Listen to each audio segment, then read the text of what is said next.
Hey, Shalom, Akim, Shalom, Kal Halal, Yahweh, Ba'ashem, Yahweh Shai, Ba'ashem, Rakah HaKadosh. Turn this off real quick. Send double honors to the apostles and elders of Great Millstone. Much peace, love, and salutations to you, Akim, out there pushing the word of sincerity and truth. This is the brother Ariala. And just want to send out a message, man. Hey, we're going to have each other's backs like never before. You know, things are ramping up more and more.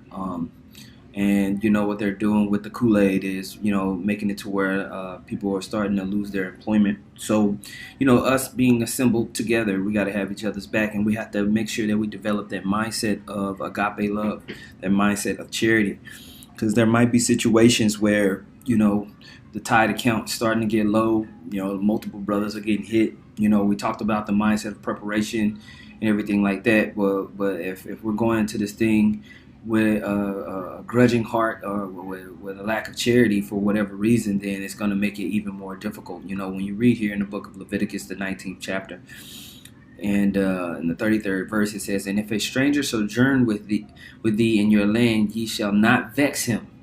But the stranger that dwelleth with you shall be unto you as one born among you, and thou shalt love him as thyself.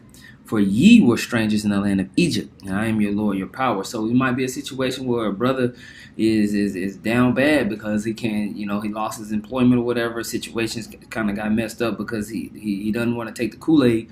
We need to have a collective mindset of taking care of each other. It might even be a family type of situation as well. But that's something that needs to be discussed. You know, here in the book of Hebrews, the 13th chapter, first verse, it says, "Let brotherly love continue. Be not forgetful to entertain strangers, for thereby some have entertained angels unawares. Remember them that are in bonds, as bound with them, and them which suffer adversity, as being yourselves also in the body." Okay?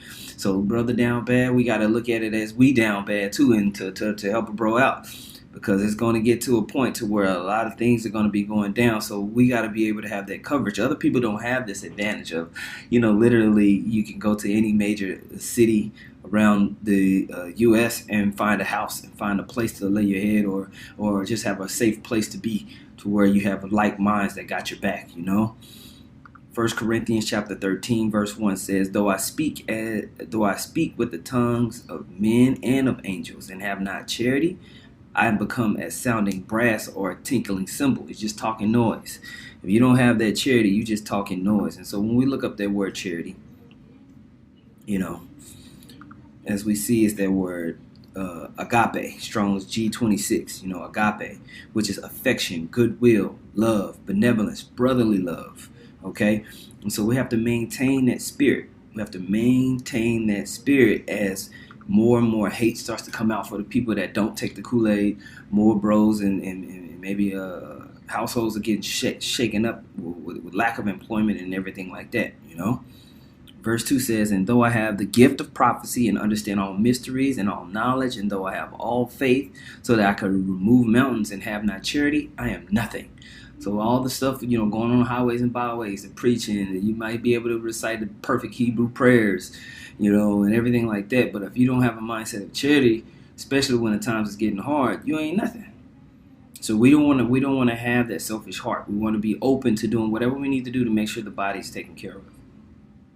Verse 3 says, "And though I bestow all my goods to feed the poor, and though I give my body to be burned, and have not charity, it profiteth me nothing. Charity suffereth long, and is kind. Charity envieth not. Charity vaunteth it not itself. It is not puffed up."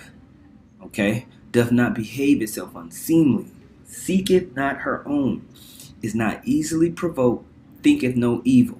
As they talk about free love, you know what I mean? It's like, hey, you down for whatever. You truly ride or die for the bigger mission and bigger cause. Okay? "Rejoiceth not in iniquity, but rejoiceth in the truth. Beareth all things, believeth all things, hopeth all things, endureth all things. Charity never faileth. But whether there be prophecies, they shall fail. Whether there be tongues, they shall cease. Whether there be knowledge, it shall vanish away. For we know in part, and we prophesy in part.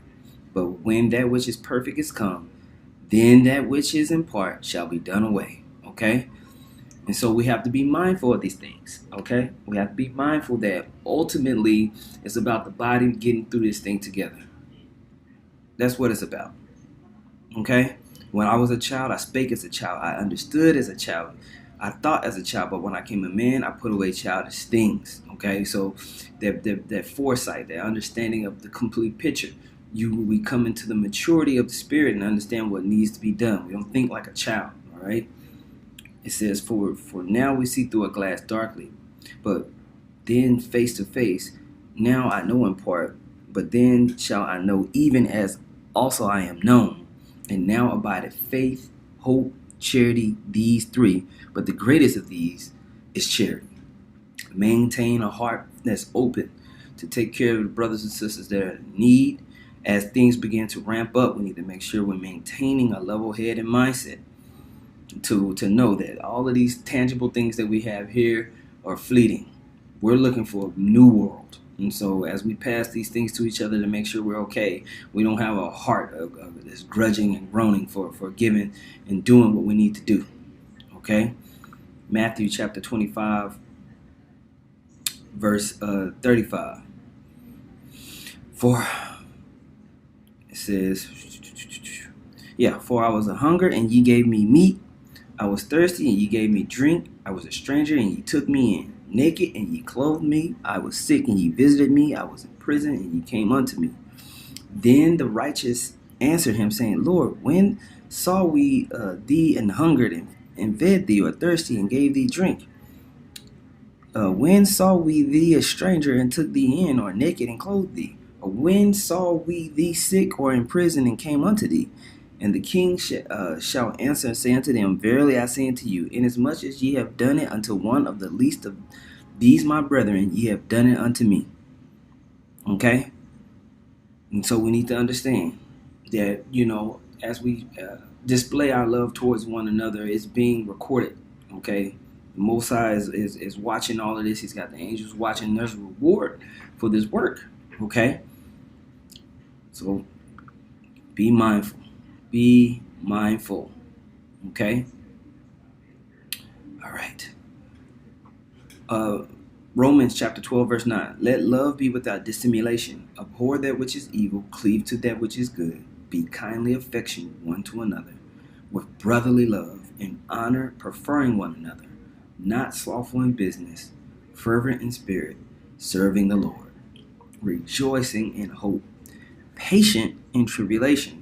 Continuing instant in prayer, distributing to the necessity of saints, given to hospitality. Given to hospitality. Okay? We need to make sure that we're mindful of all of these characteristics, because these letters that was written out to Romans, that was written out to the churches, these things were needful for them to get through a troublesome time. They were under the threat of death, going from house to house, teaching, preaching, raising up people in belief. But there was always a threat of being captured. There was always a threat of something bad happening. So what? They had to have each other's back, no matter what. Sometimes you might feel like a brother's bringing heat to your house, but the heat is already here. The heat is already here, man. So we have to be a covering for one another, man. Proverbs 17:17 says, a friend loveth at all times, and a brother is born for adversity. Born for adversity. More adversity is set to come. We're just getting started. And as these things ramp up, as things start to get cut off for us out here in the world more and more and more, we have to be prepared to take care of each other and have each other's back at the highest level. Okay? So I just wanted to put that out there, man. Call halal Yahweh Bahashim Yahweh Shah Bahashim Rakah HaKodash. Double honors once again to the apostles and the elders of Great Millstone. Much peace, love, and salutations to the Akim out there. Pushing the word sincerity and truth. Shalom.